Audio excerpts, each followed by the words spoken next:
Well, I was sitting in front of the news and working on a cartoon, on my weekly cartoon submissions for the New Yorker, because I do submissions for them, as well as for the Nib, which is an online editorial cartoon site. And what my routine for that is basically sitting in front of the news and seeing what stories are happening and coming up with an idea for something.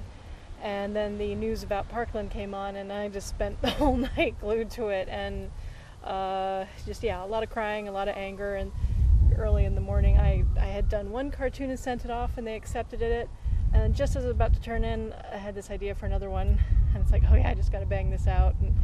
And that's how it kind of came to be, I guess. I submitted it, but they wanted to go with the first cartoon instead, so I put it on Twitter, and it just blew up. Mm-hmm. Yeah. What's the process like that, from coming up with an idea to getting it down? And Well, I guess it's sort of like looking at the stories and seeing what images come to mind, what things you think about, what parts will hit you the most, what stands out. In this case, it was Aaron Feiss, who was the teacher who put himself in front of bullets for his students, and it was he just seemed like such a gentle person, and so I wanted to capture that moment, and also combine it with the idea that he should be here and not where he is now, and along with everyone else who's gone that way, and that's how it kind of evolved. What's the reaction been like? And pretty huge. Mostly, I'm surprised at how many people are telling me that they're crying from it. I mean, I get that it's an emotional thing, but it's like hundreds of people saying this, and it's like, wow. So I'm awed, I guess. Yeah, how much does that mean to you to know that you're, touching that?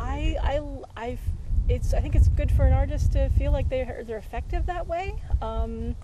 Years ago, I worked on a comic called Why the Last Man, and when that book ended, it had a bit of an emotional impact on the readers, so I was always like, yeah, I nailed it.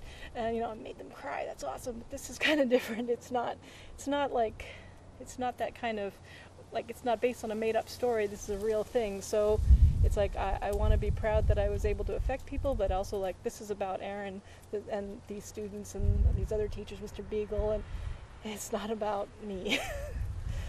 Well, it's not your first comic to sort of take off like this one has. I think it was a Trump one last year as well. Yeah, this time last year was a Trump one, and that was more for fun. That was kind of making fun of Trump as a toddler sitting on Bannon's lap, and people just got a good kick out of it.